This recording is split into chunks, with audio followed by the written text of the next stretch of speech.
Hizi ni ripoti za Uhondo TV. Mimi ni Nuru Mangi na ripoti nikiwa hapa Nyakabindi katika viwanja vya 88 wilaya ya Bariadi mkoani Simiyu. Na unaelezwa kwamba ukiingia katika sehemu za watu unapaswa kufuata mila na desturi za eneo hili. Hii fimbo unayoiona hapa ni moja ya sehemu ya mila na desturi za Wasukuma wa eneo hili, na kwa maelezo ya wao wanasema kwamba hii ni kama kinga kwao iliyotoka kwa mabibi na mababu zao.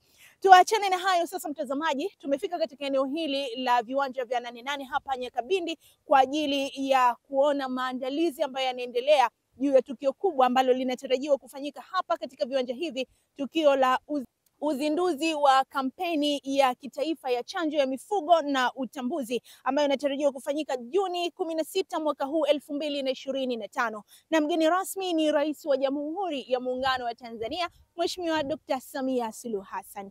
Na waziri mwenye dhamana Mheshimiwa Dr. Ashatu Kijaji ameweza kuwasili katika eneo hili kwa ajili ya kufanya ukaguzi wa maandalizi ambayo yanaendelea katika eneo hili la 88 hapa Nyakabindi. Na haya mtazamaji, ndiyo maandalizi ambayo yanaendelea hapa, lakini pia yameandamana na ngoma ya asili ya eneo hili. Karibu tuburudike pamoja na kujionea yanayoendelea.